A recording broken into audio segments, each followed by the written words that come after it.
Shalom, this is Isaque Levy from Jerusalem reporting to William Koenig, a correspondent in the White House. I encourage you to subscribe to this channel, like this video and share with friends and family so they can know the truth from the land of Israel about what's happening in this war, Iran and Israel. I also encourage you to visit the website williamkoenig.com, as you can see the information here. Well, just the end of Shabbat in Israel, and for a few hours we don't have any impacts of missiles here in the land. What I can say to you is that information, especially information given, shared with the media by the Iranian officials, they have said that the tactics that they have now is different.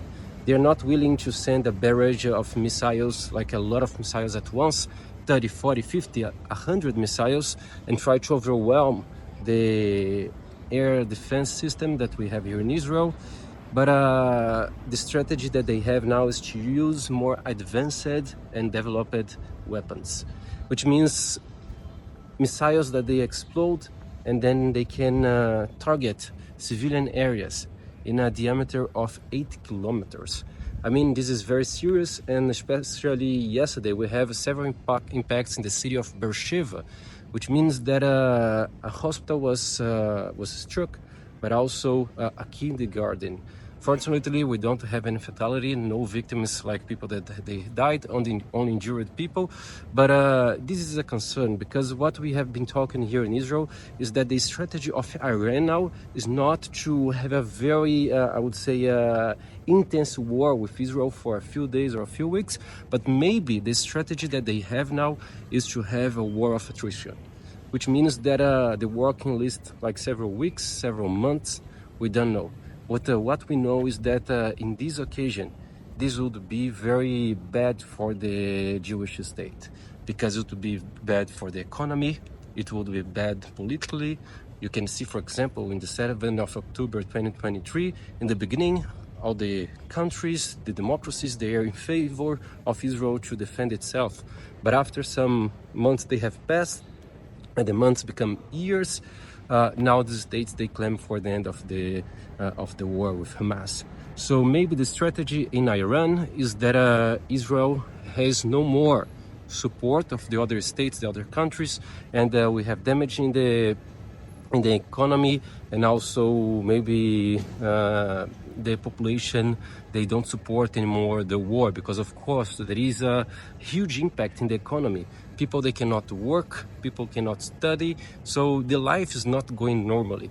So this is the concern now, but also a lot of expectation. Once again, as we have seen that the B-2 spirits, the airplanes, that they are capable of destroying the Fordo installations, they are being moved to the Pacific Ocean. So let's see what happens. But also, one thing that I always tell people: do not doubt the army, the Israeli army, the Jewish people. Even though if we don't have the American support, we are talking about a people that we had leaders like Joshua, like Moses, like David.